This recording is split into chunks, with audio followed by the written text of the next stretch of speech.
Sir, I would like to start on a positive note. Last session and during one of the finance discussions, we had raised a demand for setting the GST right for mango puree and mango pulp. We had given a representation. So I would like to thank the Honorable Finance Minister Nirmala Sitharamanji and Karatji for setting that right and helping our mango farmers. So I hope they have all the best wishes from the farmers. Sir, and coming into the supplementary demand for grants, sir, if you see that there has been an increase in the allocation for Manrega by 16,400 crores, but if you see overall it is a reduction of 8,600 crores compared to the previous year. Sir, it is not right in cutting down the funds for Manrega because especially after the pandemic, Manrega supported the downtrodden, Manrega supported the livelihoods of the poor people. So I urge the government not to cut down on Manrega. If you see for the case of Andhra Pradesh, sir, only 14 crore mandates have been allotted and it's a reduction of 9.68 crore mandates.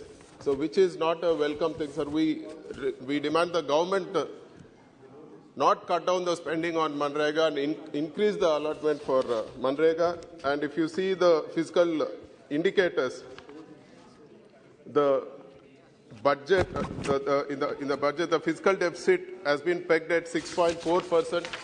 But if you see, it is concerning that the fiscal deficit in the first half of financial year 22-23 rose to 6.2 lakh crores compared to 5.27 lakh crores the previous year. So the government should explain how it is going to peg the fiscal deficit at 6.4% of GDP, and also, without cutting the capex allocation, sir.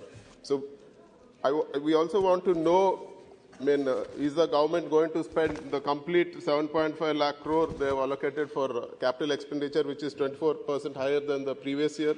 But it's only 4 months left, and we don't know, sir, how the government is going to reach their capex targets without a proper capex allocation. It's very difficult for the economy to bounce back. And like all the states, sir, we also have a demand. We demand the central government to extend the GST compensation by 5 more years because of the pandemic and various other reasons prevailing in the economy. And it is also very concerning to note that the central government's revenues from cesses and surcharges has increased from 10.4% in 2011-12 to 26.7% in 21-22, sir. This is not fair because the state revenues, what the money the states have to get is going in the form of surcharges. So we demand that the surcharges also be part of the devolution of taxes to the states.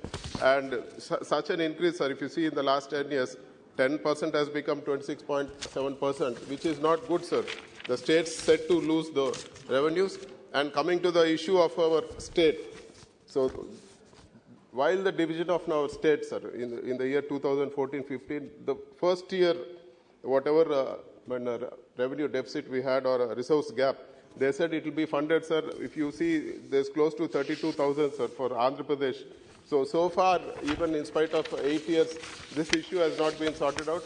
So we ask the government, the finance ministry, to sort out this resource gap funding issue. We have represented various times. It's not just one time. We have represented n number of times. So we request the government to act on that. And even there's one more issue, sir, I would like to bring to the notice of the Honorable Minister and the Finance Department. The net borrowing ceiling for Andhra Pradesh has been pegged at 42,472 crores for 21-22, sir. But because of the overborrowing of the previous government, when BJP and TDP were in power in our state, they had overborrowed 17,923 crores during the 14th Finance Commission time, sir. And now that net borrowing ceiling limit is being cut down, sir, which is not fair. We can't suffer because of the doings of the previous government, sir. So we request the government to not to link it, sir. And even if you see a circular which has been given by the Finance Ministry, which says that the overborrowings of the previous finance commissions will not be adjusted in the 15th finance commission. Even by that order what the finance ministry has passed, this 17,000 crores which is being cut in our net borrowing ceiling should not be adjusted in this current thing, sir, in the current 15th finance commission. So we also have a concern, sir. During the division of the state, Polavaram was declared a national project, sir. And it is clearly stated in the AP Reorganization Act that Polavaram project is a national project and it will be executed by the center. But if you see today, sir, the execution of the project is not going according to plan anywhere. The funds for the project are not being given in time, and it is no way treated like a national project, sir. Polavaram project is the lifeline of our state, Andhra Pradesh. During the division, they said that Polavaram project will be done, sir. It was there in the AP Reorganization Act. It clearly states. But if you see, there are various issues which are coming up, sir. During the course of the project, and because of the new land acquisition rules, the cost of the project shot up. The land acquisition and R&R cost shot up, and the central government and Jal Shakti approved the cost estimate at 55,548 crores. The technical advisory committee passed it in 2019, sir. But still now the finance department is yet to ratify it, and it's still pending for approval from the finance department, which is not good, sir. It is not happening with any national project. And there is more surprising is that in any dam which is being built or the dams which are built previously in all the national projects, nowhere the drinking water component and the irrigation component was made separate, sir. Here they are saying that the drinking water component is not part of this, and we are going to exclude this amount, which is 4,068 crores, which is not good, sir. You can't build a dam and say it's not meant for drinking, it's only for irrigation, and if you are going to use for drinking water purpose, we are going to reduce the amount. It is not fair for the department to say this, and we demand that the drinking water be also part, like any other national project which have been done in our country. And we also demand for removal of component-wise restrictions, sir. In spite of all the restrictions we are having, during the course of the project, there will be various components which will come up based on the designs. So any change in components, now they are restricting payments, sir, which is not good. If you take, for example, a national highway project, the length of the bridge might go up, or the length of the road might go up, but still the execution happens, the whole road is completed. Nowhere they say that, no, now the component has increased, we will restrict the payment. It is not fair, sir. Why only for Polavaram they are doing like this? So we demand that a removal of component-wise restrictions for Polavaram project, which has been, the restriction has been imposed totally, really unfairly. And we also demand that the issues related to land acquisition, R&R be sorted out. So as proposed by Jal Shakti, it was requested that the LA bills be scrutinized and paid directly to the beneficiaries under DBT, but there's been extraordinary delay. The project is getting delayed. The cost of land acquisition is going up, which is a loss for the country and loss for the state, loss for the people, sir. So we demand that whatever you have promised here, you have told clearly that Polavaram is a national project and will be constructed. So we are demanding that land acquisition money be paid immediately, and we also ask, because of all these delays, we also ask, we demand the central government for ad hoc fund of 10,000 crores. If you see for any national project or a national highway project, the payments are done in just a week's time. But for Polavaram project, for one bill to be paid, it is taking months and months, sir. How do we expect a project to be completed like this? So we demand that an ad hoc amount be paid so that the project execution happens at a faster pace. And we also want to know from the government, sir, a national project has to be constructed by the center. Why, when your government was there in our Andhra Pradesh state, along with TDP, when your alliance was there, why did you give the execution to the state? And why are you imposing all these conditions? So people should know why a national project has been mishandled so badly and why the execution was given to the state and why the people should suffer because of this. And there's one more request, sir. after the division, based on the direction of central government, that is Power System Operation Corporation Limited, so we have supplied power to Telangana, sir, based on the central government thing. The dues are yet to be paid. There's almost 6,800 crores. We request the central government to step in and get our dues collected. And if you see the National Food Security Act, sir, there's almost 60% of the population covered in National Food Security Act. And in with respect to Andhra Pradesh, the number of persons covered under NFCA is 2.68 crores, which is 60% population of Andhra Pradesh.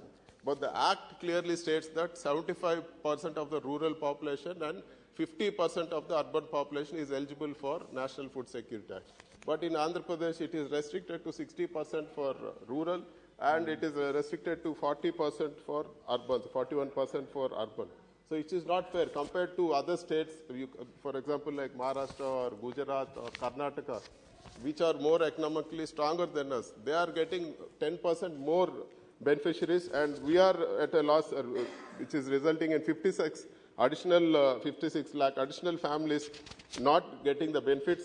So our state government is, in spite of all the financial problems, we have come forward and we are actually taking care of the people with almost 5,500 crores. So we request the central government to follow what the Niti Aayog has said, sir. Earlier, the committee headed by the finance secretary has referred it to Niti Aayog, sir. Niti Aayog clearly said that Andhra Pradesh is eligible for additional, whatever is the gap is there in this National Food Security Act.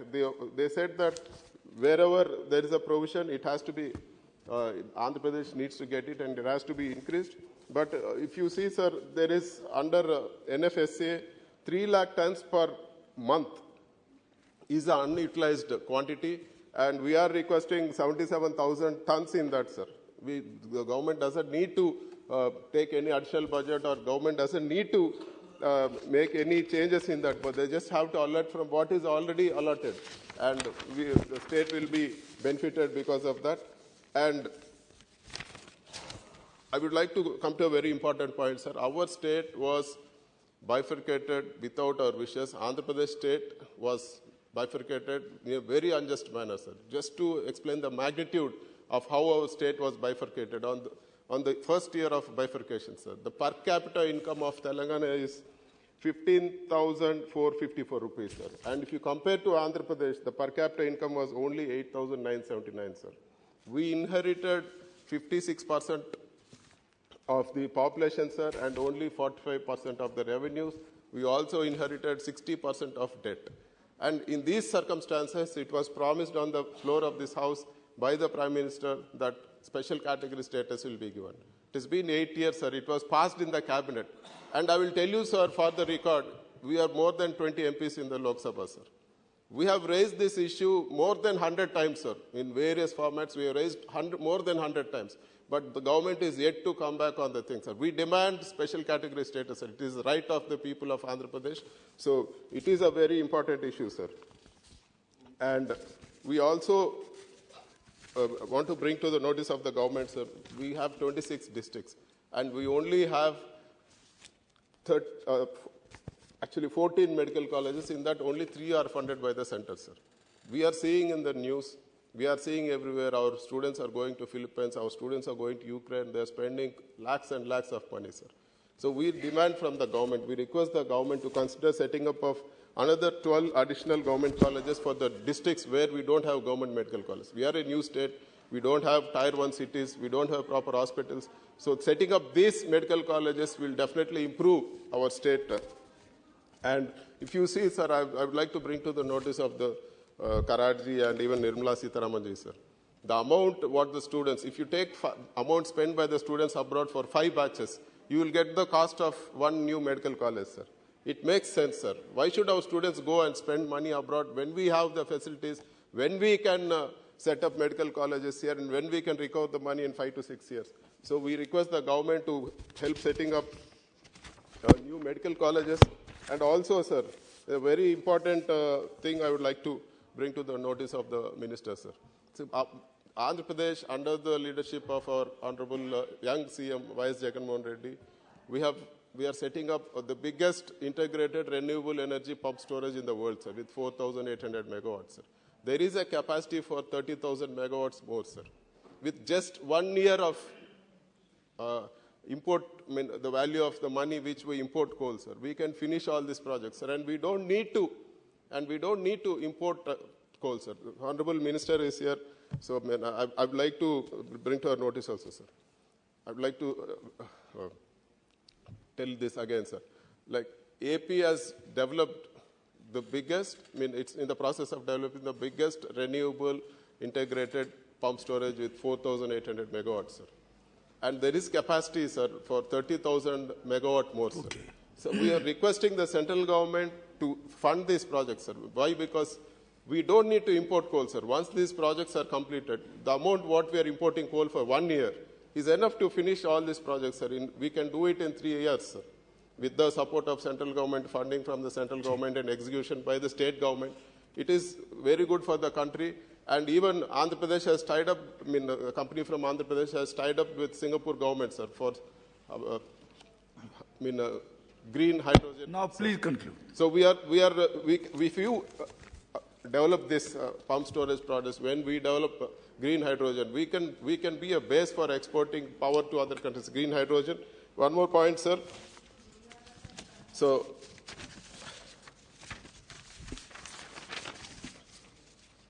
sir, and one request I have for the Honorable Minister, sir. I request the Honorable Minister to visit Andhra Pradesh Raitu Bharosa Kendras, sir. It's one of its kind in the country, sir. In a Raitu Bharosa Kendra, there are all the services for farmers, sir. Every service is there for the farmers, right from procurement of seeds, procurement of pets. It's all in single stop, sir. There the government is there to guarantee the quality. There's a agriculture officer. So various things are there, sir. The farmers just need to focus only on their farming. They don't need to be worried about procurement of farm inputs and sale of their produce, sir. So the Honorable Finance Minister has visited Andhra Pradesh n number of times. She has done various things. I request her to visit Raitu Bharosa Kendra. I request her to visit the digital libraries. And I also want to proudly say that the government has taken up, in a Nadu Nedu, sir, all the government schools, the government has taken up a modernization of 55,000 schools, sir, government schools. And we are providing the best infrastructure and the best education, sir. We are also coming with CBSE. So I request the Honorable Finance Minister to help our state, sir, to help in these things which are really noble, sir. The small students, for the future of our country. So with this request, I end my speech, sir. Thank you very much. Thank you. Shri Pratap.